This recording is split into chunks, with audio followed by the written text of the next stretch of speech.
Good morning Satvik, good morning everyone. गाना सुना उनको, ठीक है। Good morning everyone. Good morning, very warm morning to all of you. Good morning. चलिए, so yesterday we discussed the larger context, the legal provisions and the framework, and we understood civil services is about three things. It's about the structure, it's about the role that they play, and it's about the values. Okay? Now, let us start with the structure. We understood structure के कुछ components हैं, such as the classification and the stages, which is recruitment, recruitment के बाद होने वाली training जिसको आप foundation course और ये सब बोलते हैं, और नौकरी में होते होते ट्रेनिंग जिसको हम इन सर्विस ट्रेनिंग कहते हैं। ठीक है, अब इसको थोड़ा अच्छे से समझेंगे and will understand where are the larger problems, what is the basic concept. ठीक है, तो शुरू करते। जो सिविल सर्विसेज का जो स्ट्रक्चर है, it is based on the Weberian model, या जिसको मैक्स वेबर कहते हैं। उन्होंने जो ब्यूरोक्रेसी के बारे में सोचा था, जो उन्होंने ब्यूरोक्रेसी के बारे में एक थॉट दी थी, उसके पे बेसिस है, जिसकी कुछ बेसिक फंडामेंटल कैरेक्टरिस्टिक्स हैं। इस कैरेक्टरिस्टिक को आप एक डायग्राम के थ्रू भी रिप्रेजेंट कर सकते हैं, बट बेसिकली कॉन्सेप्ट क्या है जो सिविल सर्विसेज का आज है, वो क्या है कि वो एक हायरार्की की तरह ऑर्गेनाइज्ड होती है। दूसरी, वो रूल के हिसाब से काम करती है। तीसरी, वो जो भी डिसीजंस लेती है वो एक लीगल बेसिस पे लेती है। और चौथी,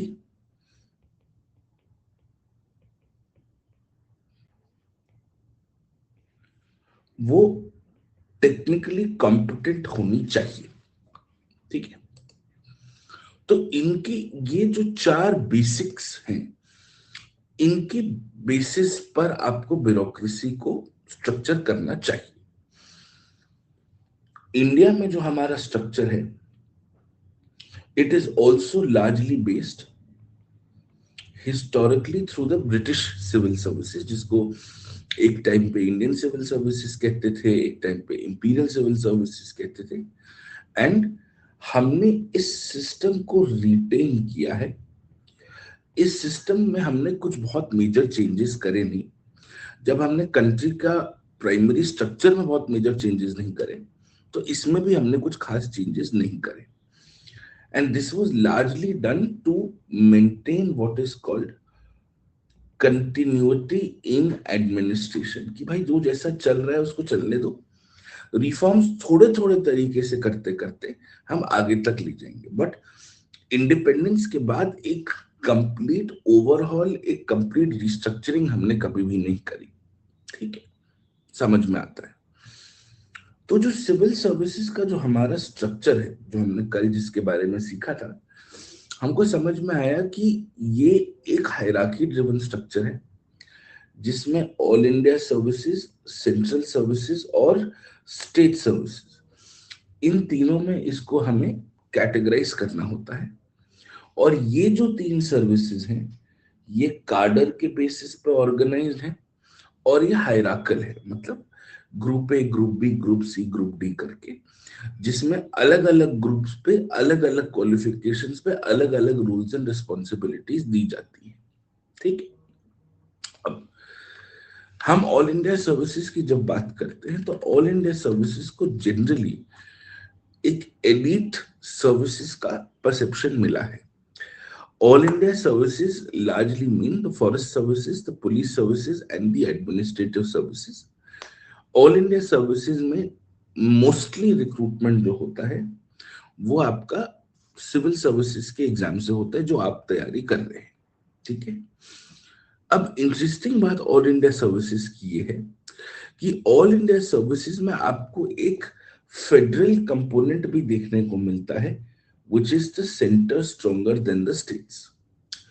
अब ये फेडरल कंपोनेंट जो है ऑल इंडिया सर्विसेज का वो क्या है?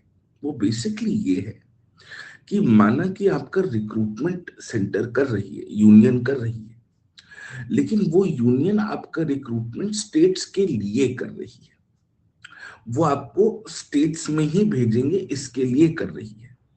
So you are effectively allocated a state cadre which is generally to be permanent. बहुत एक्सेप्शंस होते हैं जब आपका कार्डर चेंज हो सकता है।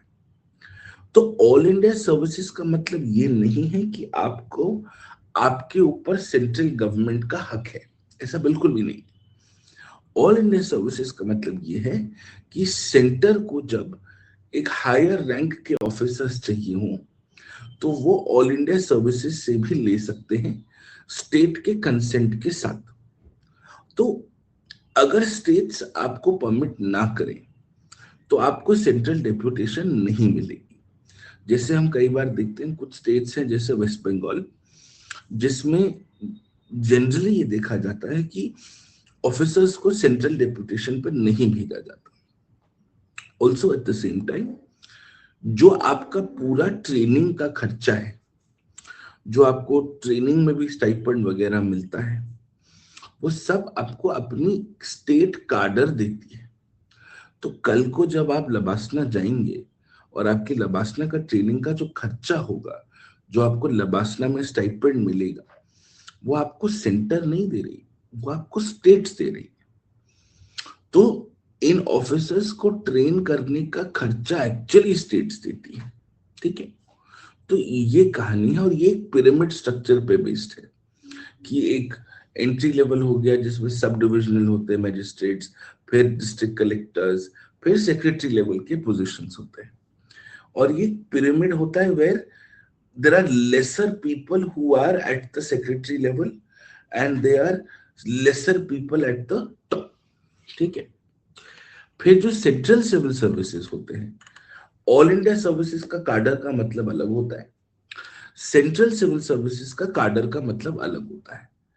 यहाँ पे जो आपका नेचर ऑफ वर्क है उसके बेसिस पे जनरली डिवाइड किया जाता है। और सेंट्रल सर्विसेज और स्टेट सर्विसेज दोनों में ABCD की हायरार्की होती है। All India services are only group A services, whereas central and state services are group ABCD। जो ग्रुप A की सर्विस होती है सेंट्रल सर्विसेज, उनका रिक्रूटमेंट जनरली UPSC करती है। बी का जो होता है वो आपने स्टाफ सिलेक्शन कमीशन सुना होगा, SSC, वो करते। And then group C and group D are clerical roles and group D are very very manual, very very basic jobs, ठीक है। अब ग्रुप D को जनरली आपने आज के टाइम में ग्रुप C में मर्ज ही करके रखा है, generally after certain reforms that were taken in 2019।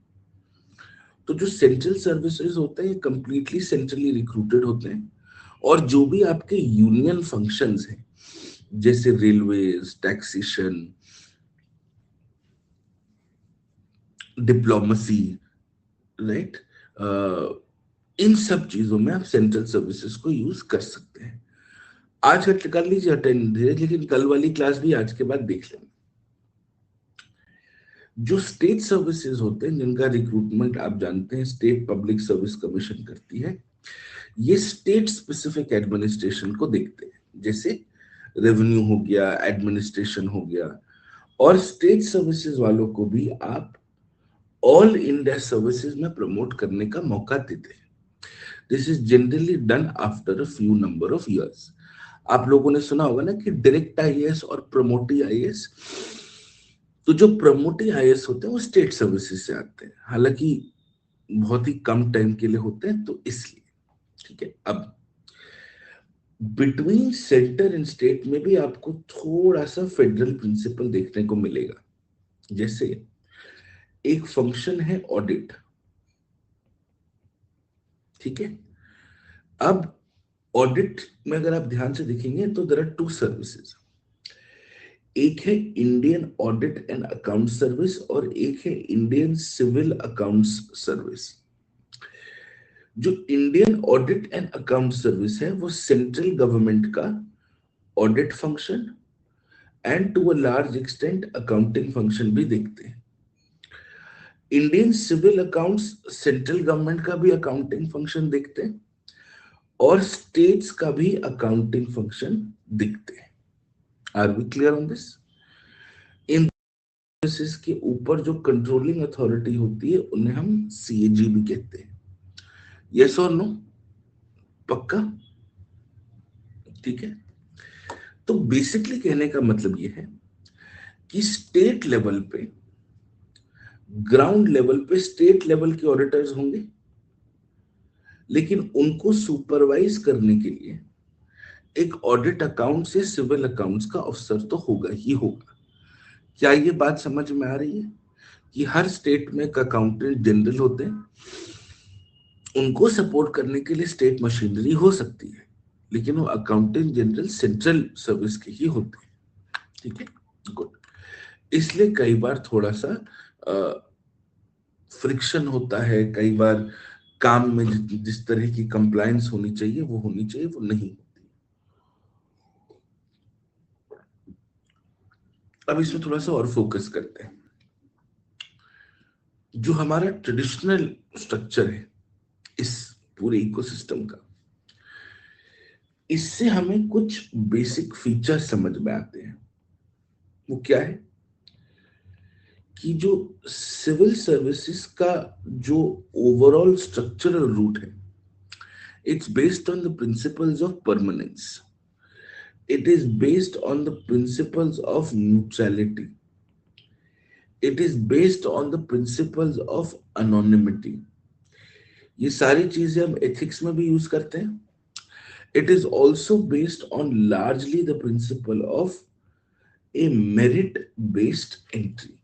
ठीक है, तो इसकी वजह से you are able to ensure a culture of rule bound generalist officers जो अलग अलग रोल्स में अपना अपना काम करते रहते हैं। और इसको आप आर्टिकल्स 308, 323 पार्ट 14 से फॉर्मलाइज करते हैं जो हमारे कॉन्स्टिट्यूशन में दे रखा है।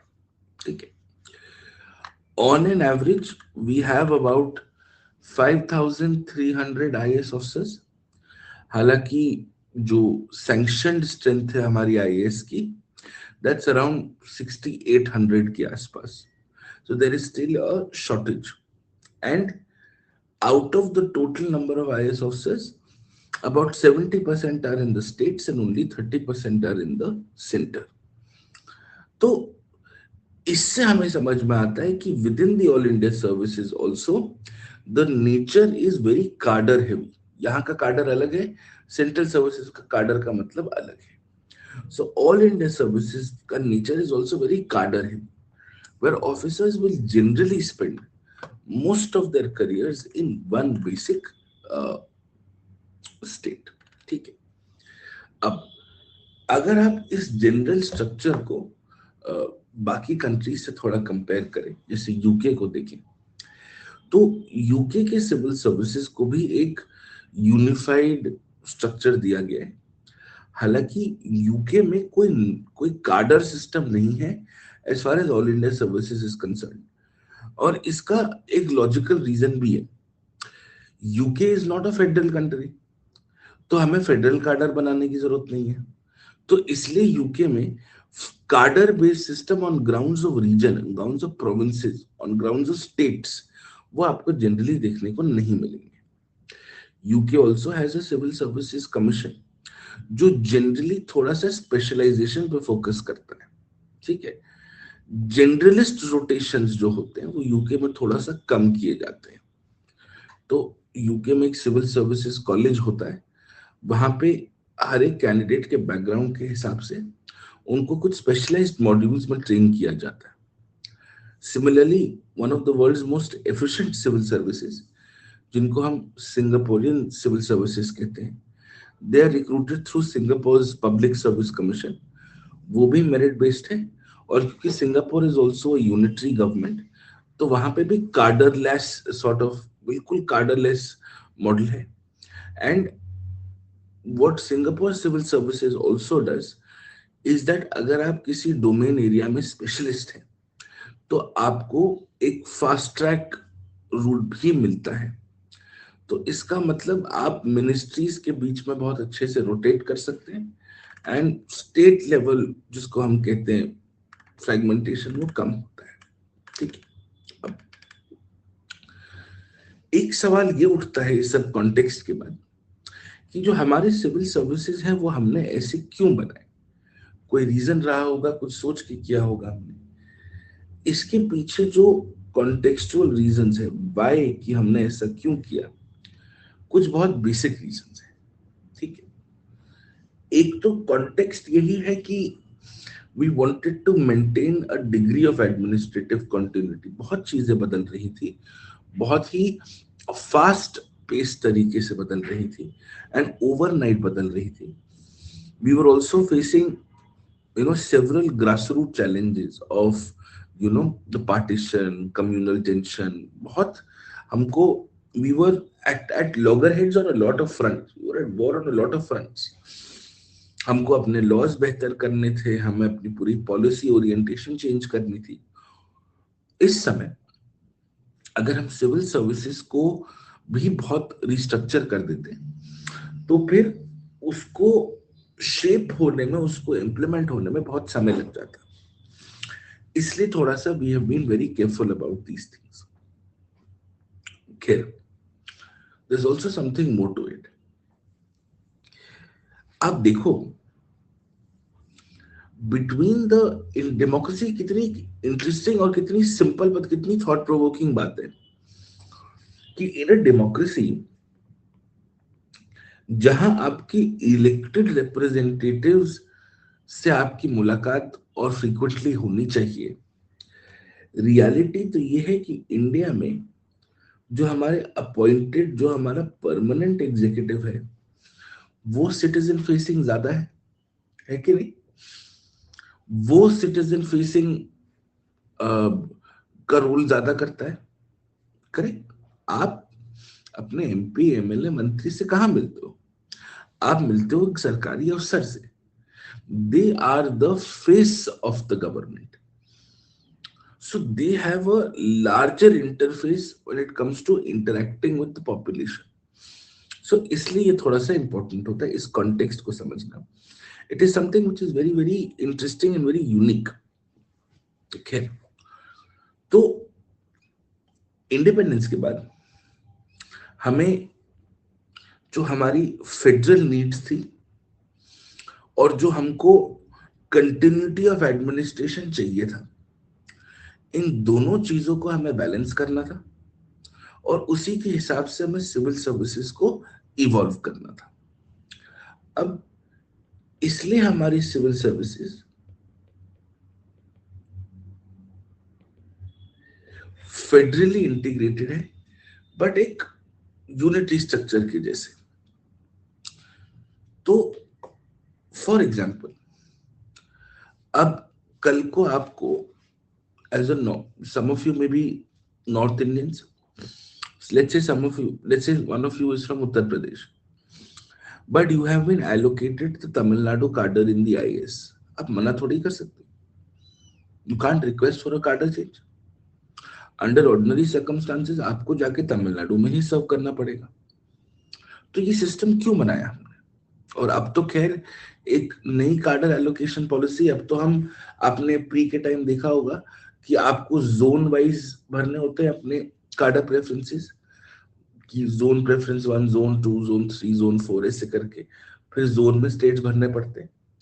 तो ये हमने क्यों किया? ये हमने to enforce a greater central ethos किया।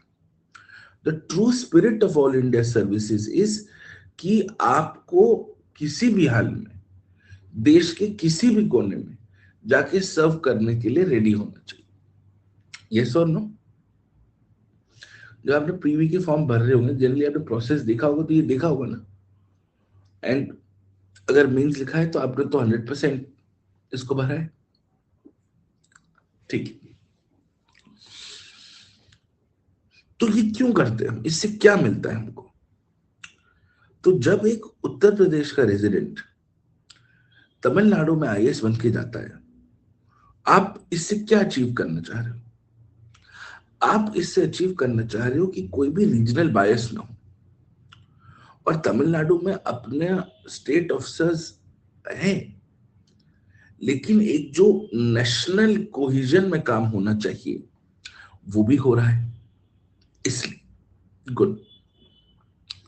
तो basically all India service officers from other states will administer local areas.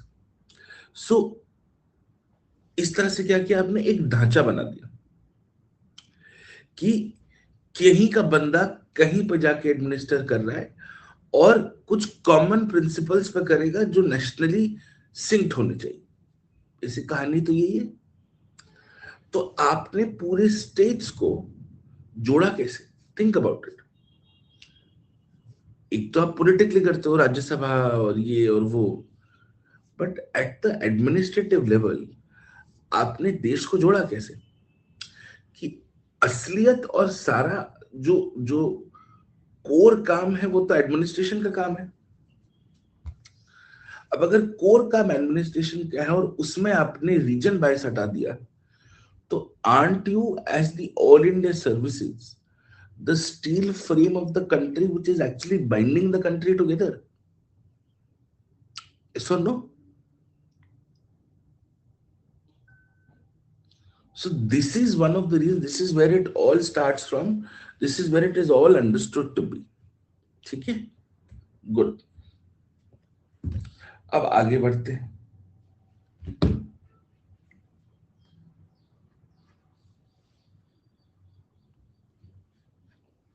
Second, जैसे कि हम डिस्कस कर रहे थे कि ये एक मेरिट बेस्ड सेटअप है।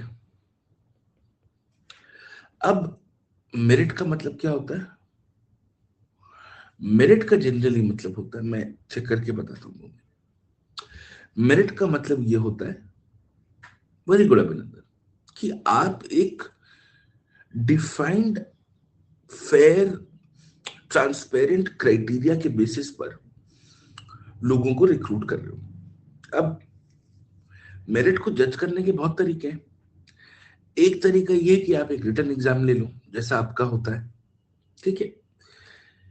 But is a written exam the only way to जज मेरिट? नहीं। फिर आप देखते होंगे कि आपका इंटरव्यू भी होता है। आजकल हम लैटरल एंट्री में और भी मैकेनिज्म्स देखते हैं। बट ये जो मेरिट बेस्ड कॉन्सेप्ट है वो किस लिए?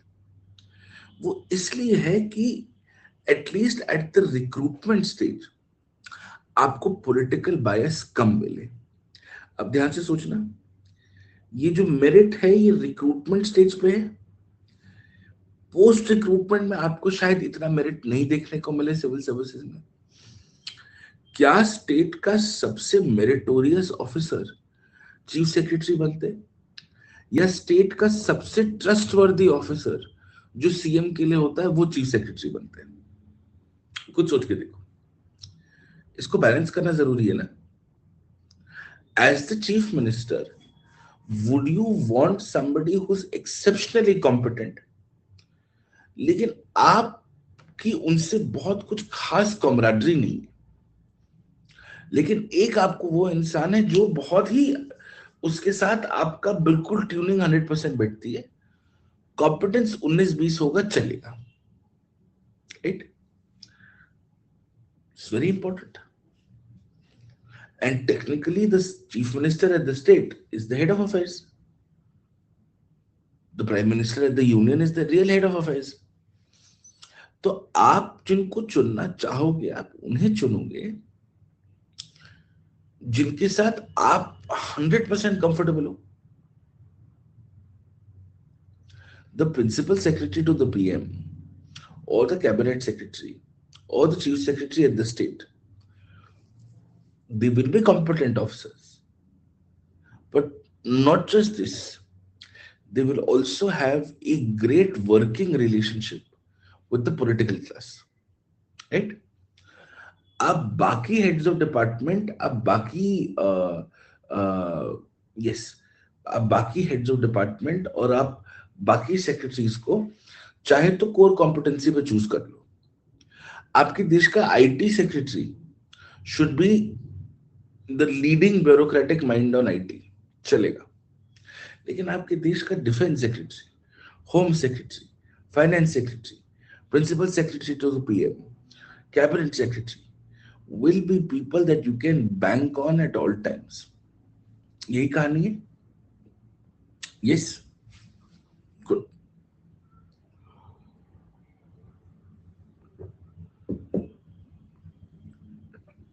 So merit is generally at the recruitment level. In fact मैं आपको इसको थोड़ा सा और प्रैक्टिकली सोच के समझा के बताऊं तो इसको ऐसे देखना. आपकी जो रैंक आती है सिविल सर्विसेज में, वो रैंक आपकी सर्विसेज में सिर्फ घुसने के लिए नहीं है. आपकी सपोज सर्विसेज में रैंक आई ऑल इंडिया रैंक 40, ठीक है.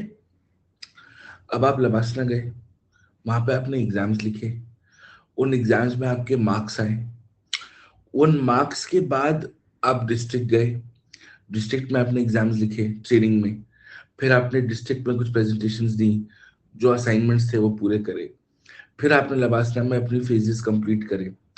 इन सब के मार्क्स होते हैं, ये सब मार्क्स जुड़ते हैं और ये सब मार्क्स आपके रैंक में ऐड होते हैं. हालांकि टॉप रैंक्स में कोई फर्क नहीं पड़ता, लेकिन मिडिल रैंक्स में इन मार्क्स से बहुत फर्क पड़ता है. ये रैंक्स, ये मार्क्स किस लिए हैं? ये इसलिए कि कल को आगे चल के जब आपका सेंट्रल डेपुटेशन की टाइम आती है या आपका इंटर स्टेट सीनियोरिटी काउंट करी जाती है, तो इन सारे मार्क्स को जोड़ा जाता है. There is some rational basis.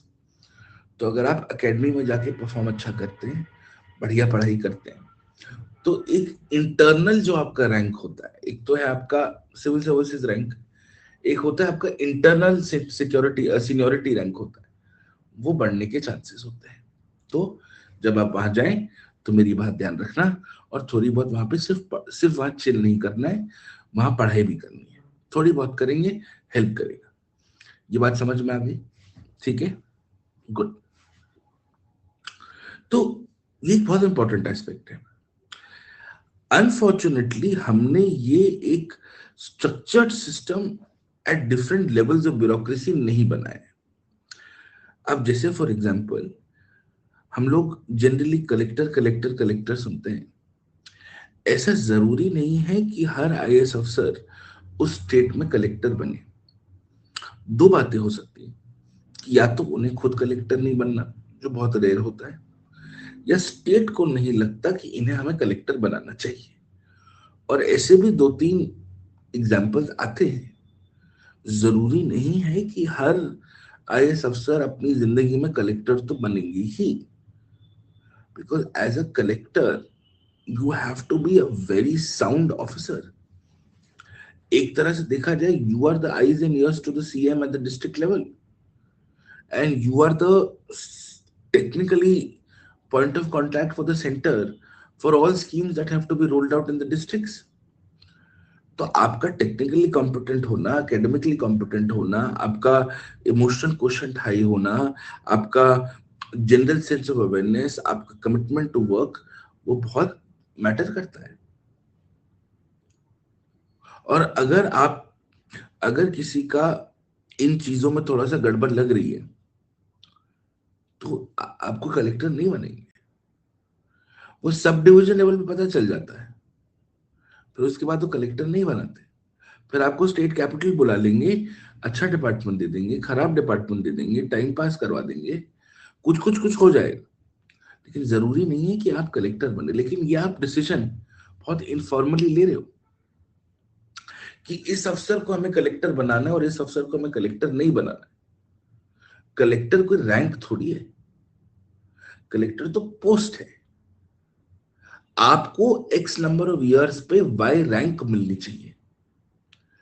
आपको एक्स नंबर ऑफ इयर्स पे वाई पोस्ट मिलना थोड़ी कहीं लिखा है। Collector is not a rank, collector is a post, it's a designation, it is a job that you're doing. Yes or no? Correct?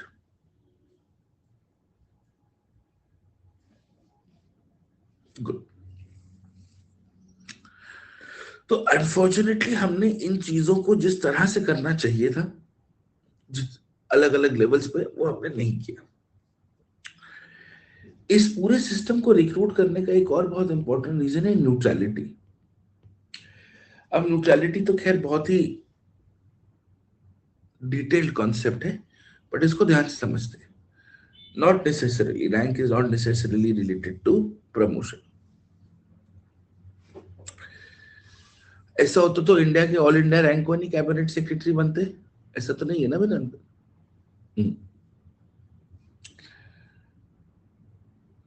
ठीक है।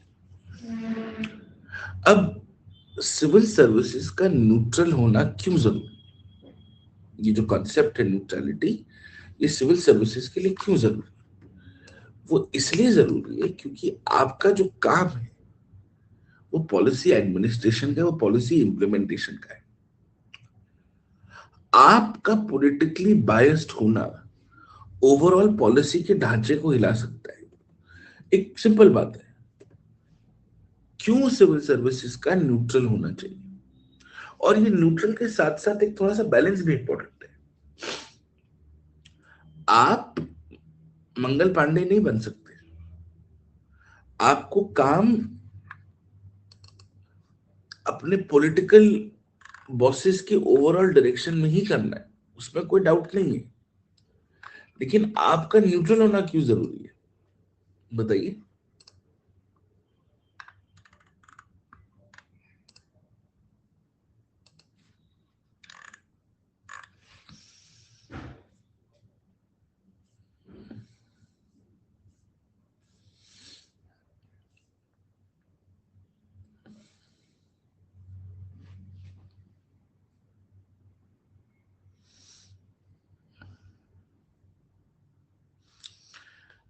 देखो,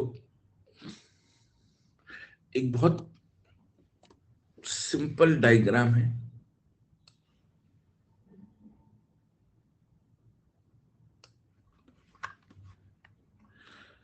आपके और मिनिस्टर के रोल का डिफरेंस, ये कल मैं बना रहा था नोट्स के लिए।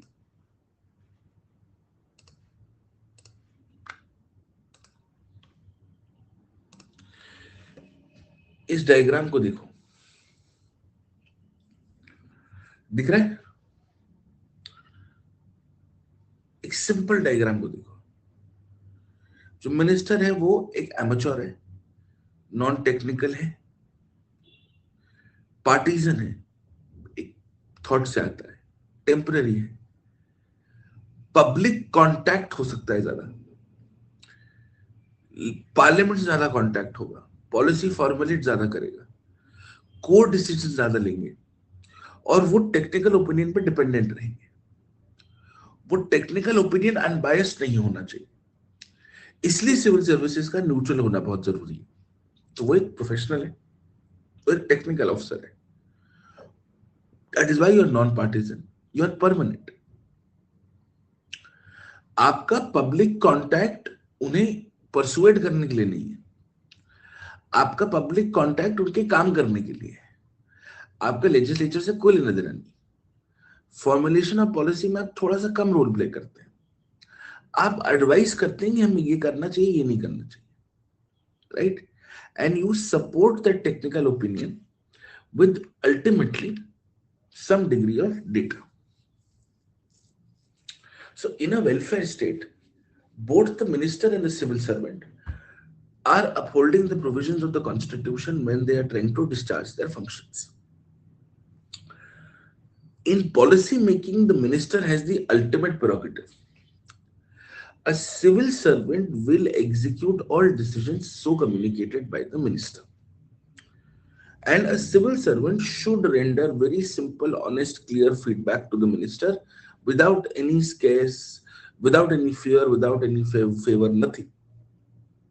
And a civil servant should therefore be able to follow the larger principles of neutrality, impartiality, and therefore anonymity. But the basic principle is the same. And हमारे देश में जो रिलेशनशिप है पॉलिटिकल और एग्जीक्यूटिव का, वो कैसे इवॉल्व होता है? हमारे यहाँ कॉलोनियल टाइम से इवॉल्व हुआ।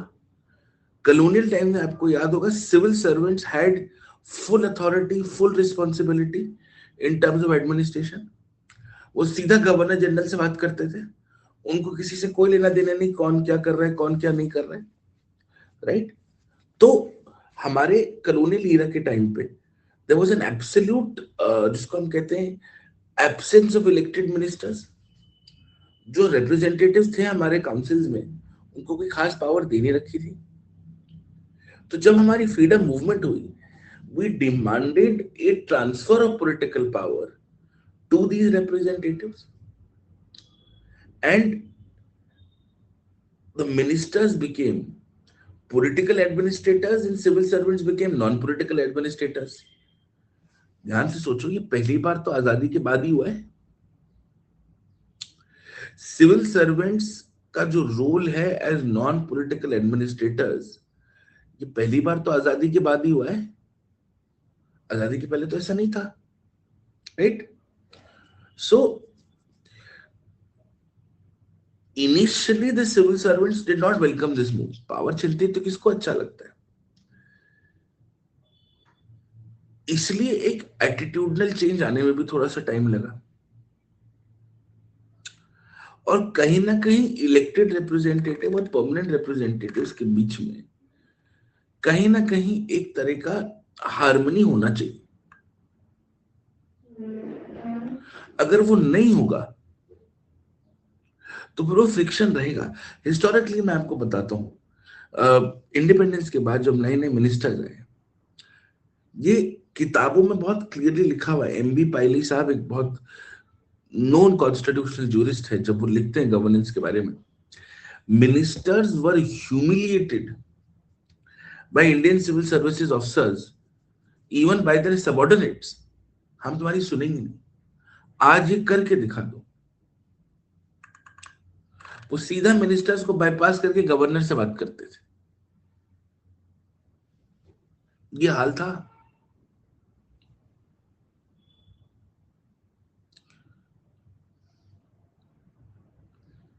Especially when we had a provincial legislative assembly and all of that in colonial times. आपको याद है आजादी के पहले हमारे यूनाइटेड प्रोविंस हुआ करता था। यूनाइटेड प्रोविंस में एक हमारे एजुकेशन मिनिस्टर हुआ करते थे, सीवाई चिंतामन। वो यूनाइटेड प्रोविंस के एजुकेशन मिनिस्टर थे। उन्होंने रिफॉर्म्स कमेटी में 1920s में कंप्लेन करा कि सेक्रेटरी मेरी बात नहीं सुनता, और उन्होंने रिजाइन तक कर दिया इस बात पे। तो the unwillingness on the part of the civil servants to cooperate with the ministers actually became one of the reasons, इसको बहुत ध्यान से सुनना, is one of the reasons why diarchy failed in the provinces. Diarchy याद आ रहा है? dual government, governor, executive council, ministers and legislative assemblies.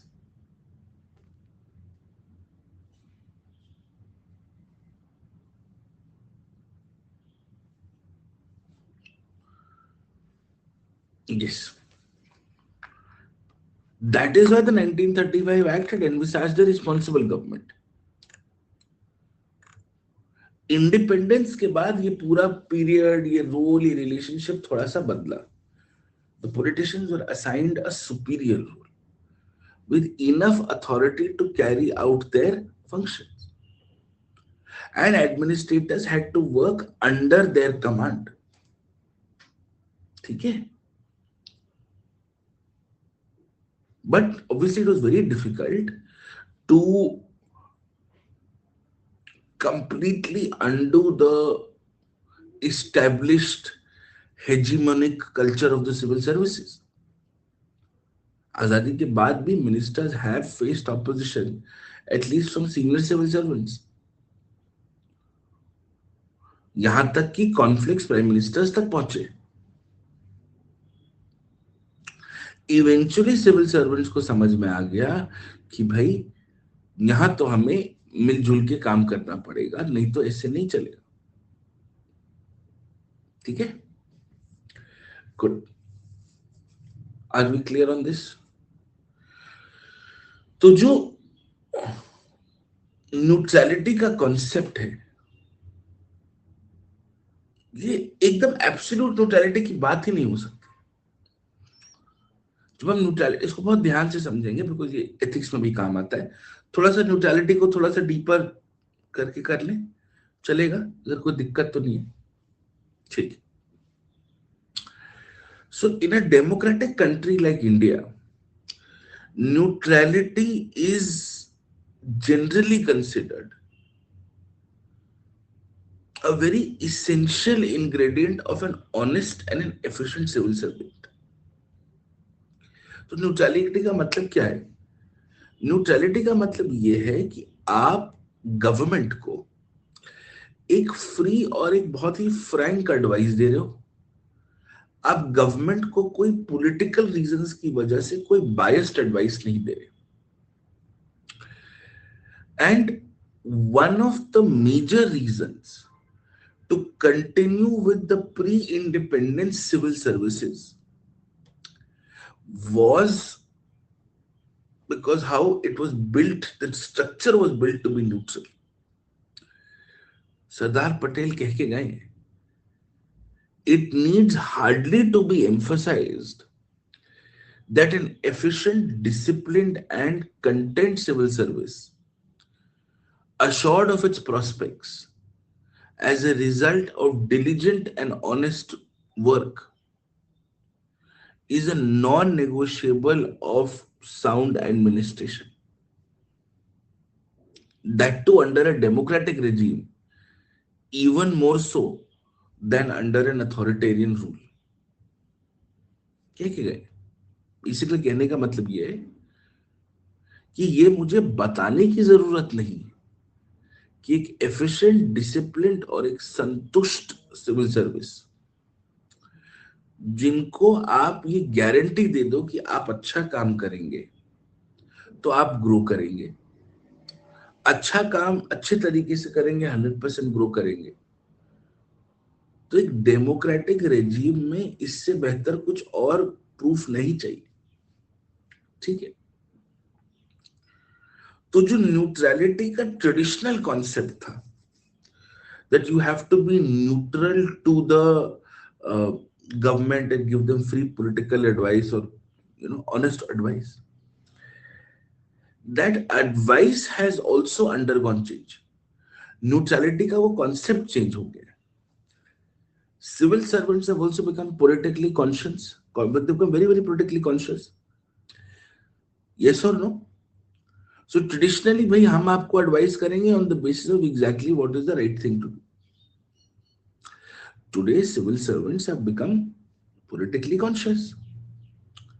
So government change होती है तो उनके ट्रांसफर्स होते हैं, लार्ज नंबर्स में होते हैं, एंड दिस विल रिफ्लेक्ट कि भाई ठीक है, हम पॉलिटिकल एनवायरनमेंट के साथ थोड़ा तालमेल बना के चलेंगे, चाहे वो यूनियन लेवल पे हो चाहे वो स्टेट लेवल पे हो। तो civil servants will then start seeking patronage from politicians. This is why civil services,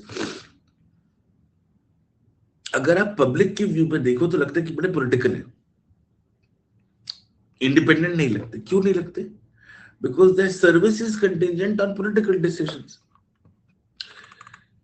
इसलिए सेकंड एआरसी ने कहा कि पॉलिटिकल न्यूट्रलिटी और इम्पार्शियलिटी को हर हालत में हमें सेफगार्ड करना पड़ेगा, बचाना पड़ेगा, प्रिजर्व करना पड़ेगा। और इसकी जिम्मेदारी जितनी पॉलिटिकल एग्जीक्यूटिव की है, उतनी ही उसकी जिम्मेदारी सिविल सर्विसेज की भी है। तो कमीशन ने रेकमेंड किया कि आप एज मिनिस्टर्स सिविल सर्विसेज की पॉलिटिकल इम्पार्शियलिटी की रिस्पेक्ट करेंगे। आप सिविल सर्वेंट्स को कभी भी कुछ ऐसा करने के लिए नहीं बोलेंगे जो उनके ड्यूटीज, उनके रिस्पॉन्सिबिलिटीज एज सिविल सर्वेंट्स उसके खिलाफ जाए। ठीक है, And on the other hand, civil servants, when they are implementing laws and programs, उन्हें भी इम्पार्शियल होने की जरूरत है. वो पॉलिटिकल रीजन से किसी चीज को अच्छा, किसी चीज को कम अच्छा नहीं करेंगे.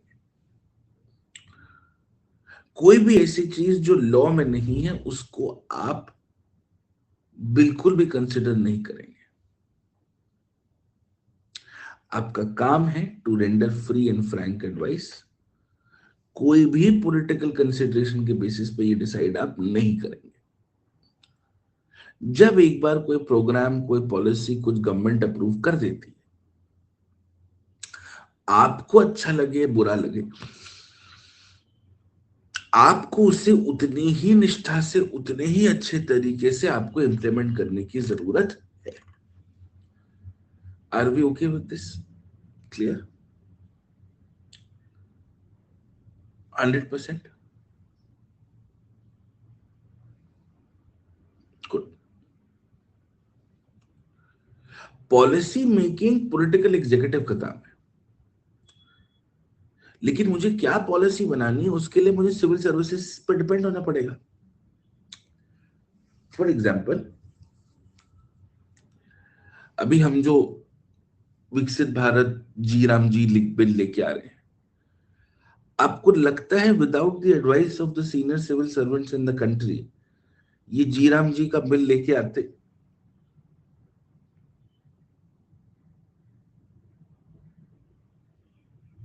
नहीं. कि ऑन ग्राउंड क्या हाल है, क्या नहीं है, कितना स्टेट का रोल कम है, बढ़ाना चाहिए, नंबर ऑफ डेज बढ़ा के कंडीशंस अटैच करनी चाहिए, ये जो टेक्निकल ट्विक्स हैं इस प्रोग्राम के, आपको लगता है ये मिनिस्टर्स ने किया होगा? नहीं ना, सिविल सर्वेंट्स ने किया होगा.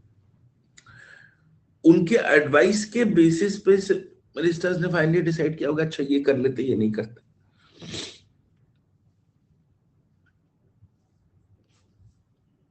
डायरेक्टिव ये रहा होगा मिनिस्टर्स से कि चलो आप एमजी नरेगा को थोड़ा सा रिफॉर्म करते हैं, 25 साल होने को आ रहे हैं, रिफॉर्म करते हैं. ठीक है, रिफॉर्म करते हैं अपनी जगह है. अब जितनी भी recommendation civil servants MG NREGA को रिफॉर्म करने के लिए मिनिस्टर्स को दे रहे, क्या वो कंप्लीटली अनबायस्ड है? सारी बात तो वही है. इसका एक सिंपल एग्जांपल है, जब डिमोनेटाइजेशन की पॉलिसी इंट्रोड्यूस करी गई, आपने कितनी ही सर्विंग सिविल सर्वेंट्स को देखा जिन्होंने गवर्नमेंट से डिसएग्री किया. जितने रिटायर्ड थे सब लोगों ने भर भर की चिट्ठियां लिखी, एडिटोरियल लिखा, लेकिन जो सर्विंग सिविल सर्वेंट्स थे उन्होंने तो कुछ नहीं बोला, है ना? उन्होंने तो कुछ नहीं बोला. वो चुपचाप अपना हेड डाउन करके इंप्लीमेंट करते रहे. वो भी गवर्नमेंट की बात अलग है कि इतनी बड़ी पॉलिसी इंप्लीमेंट करने के पहले उन्होंने किसी से बात तक नहीं करी. That is a different story all together. ठीक है. इनफैक्ट सरदार पटेल कहते थे कि my secretary can write a note opposed to my views. मैंने अपने सारे सेक्रेटरीज को ये फ्रीडम दे रखी है कि आप अगर मुझे अपना ओपिनियन ऑनेस्टली नहीं बताओगे तो फिर आप और हम क्यों, हम किसी और को रख लेंगे. You are not here to please me. मैं कभी भी एक फ्रैंक ओपिनियन पे गुस्सा नहीं. ठीक है.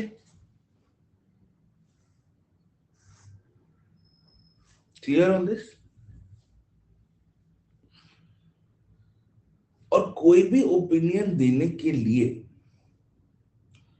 civil servants must have adequate time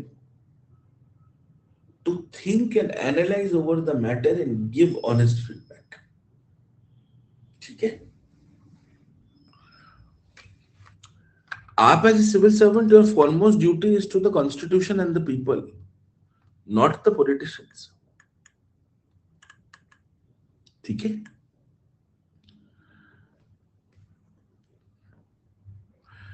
and fourthly, post independence आपका काम काफी वेलफेयर ओरिएंटेड भी हो गया है, because we adopted a very strong socialist framework. यही कहानी है, यस और नो? तो हमारे स्ट्रक्चर में आज क्या इशू है? हमारे स्ट्रक्चर में इशू है कार्डर से रिलेटेड। कार्डर्स बहुत रिजिड होते हैं। कार्डर्स की वजह से जो हमको मूवमेंट चाहिए वो नहीं हो पाती। ट्रांसफर्स बहुत फ्रीक्वेंट होते हैं, बहुत आर्बिट्ररी होते हैं। एक एवरेज कलेक्टर एक डिस्ट्रिक्ट में 2 साल से ऊपर कलेक्टर नहीं होता।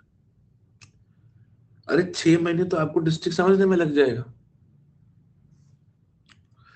और अलग अलग स्टेट्स में सिविल सर्विसेज की स्ट्रेंथ भी अलग अलग है। यही प्रॉब्लम सेक्रेटरी लेवल पे भी है निखिल। ऑन एन एवरेज एक सेक्रेटरी 2 साल तक सेक्रेटरी होते हैं। एक पूरी मिनिस्ट्री को समझने में 4-5 महीने तो लगेंगे ना। फिर जो पहले का काम है उसको बेहतर कैसे करना है और नया काम क्या लेके आना है, दोनों चीजें बैलेंस करके चलनी पड़ेगी। तो हमारे स्ट्रक्चर ऑफ सिविल सर्विसेज में 3 बेसिक प्रॉब्लम है। कार्डर रिलेटेड, दूसरा हमारा जो ट्रेडिशनल इस्टेब्लिशमेंट इश्यूज हैं वो, और तीसरा हमारा जो कल्चरल प्रॉब्लम है। ये मैंने आपको एज इट इज नोट्स में दे रखा है। This is MCN 66। ठीक है, तो ये तीनों प्रॉब्लम्स को हमें एज इट इज सॉल्व करना पड़ेगा। तो भाई जो हमारे कार्डर बेस्ड इश्यूज हैं, जस्ट 1 सेकेंड।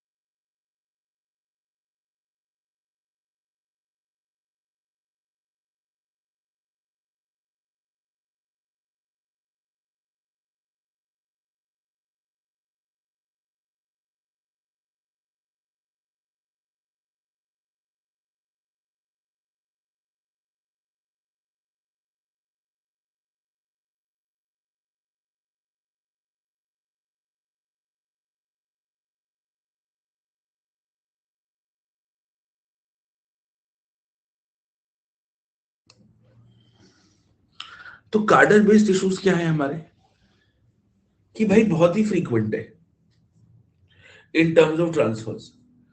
आर्बिट्रेरी ट्रांसफर से किसी को कहीं भी उठा के भेज देते हैं और बहुत ही फ्रीक्वेंट है। इससे हमारी पूरी कंटिन्यूटी डिस्टर्ब होती है और हमारे जो ऑफिसर्स हैं they start valuing political loyalty over performance. दूसरा जो हमारे स्ट्रक्चरल इश्यूज हैं, अभी भी ब्यूरोक्रेसी जो है बहुत ही हायरार्किकल है, बहुत ही रूल बाउंड है, और इससे क्या होता है, इनोवेशन थोड़ा सा रुक जाता है। अब देखना, आप नोटिस करना, आप कुछ लोगों को जानते होंगे before their selection and after their selection. अब देखना, जब उनका सिलेक्शन हो जाता है और 6-8 महीने की ट्रेनिंग हो जाती है, उनमें आपको चेंज दिखेगा। वो बड़े सिस्टम के प्रोसेस के प्रो हो जाएंगे। आप उनको देखना, जब उनके 4-5 साल सर्विस के हो जाते हैं, जब वो SDM हो जाते हैं, they will think of it all in a very structured manner. Yes or no? कि ऐसे ही चलता है, बिल्कुल बिल्कुल, इसको इसको ऐसे कर। कोई इसमें अच्छी या खराब बात नहीं, क्योंकि ये इंपॉर्टेंट भी है। ठीक है, यस, ऑफ कोर्स 2 o'clock।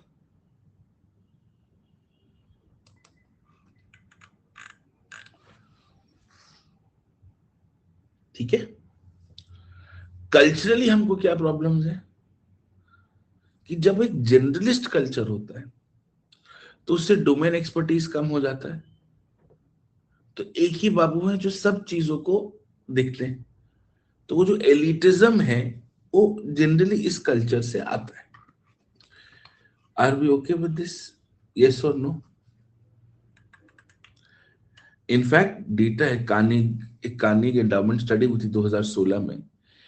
कम से कम 25 से 30% एनुअली जो सिविल सर्वेंट्स के ट्रांसफर्स होते हैं वो पॉलिटिकली होते हैं, and this reduces efficiency by about 15-20%। अब इनको सॉल्व कैसे किया जाए?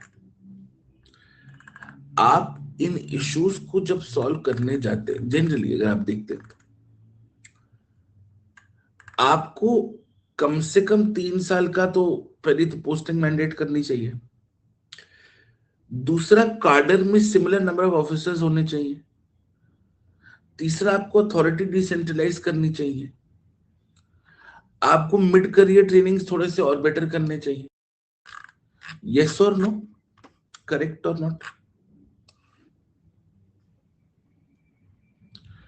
समझ आया? गुड।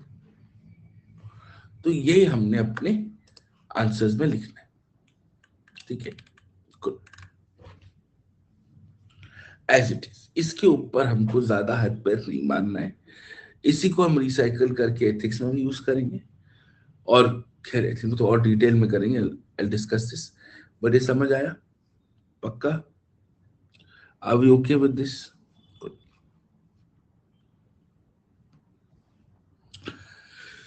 निखिल, अब क्या कर सकते हैं? बात तो सही है।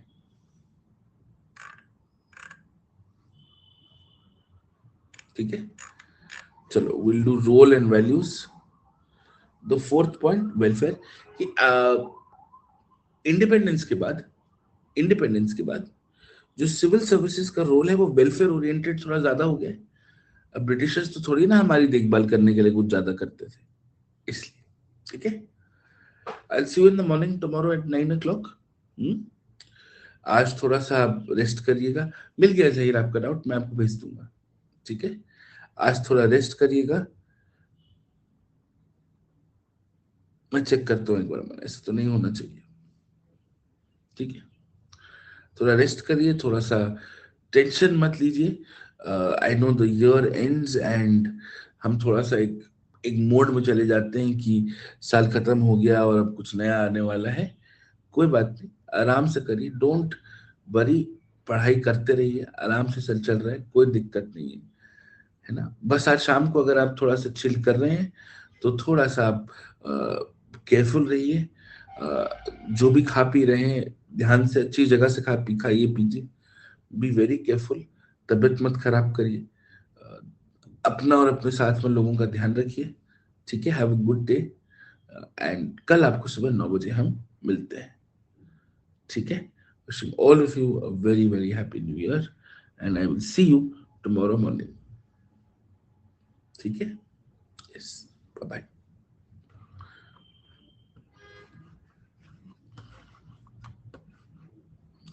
Happy new year.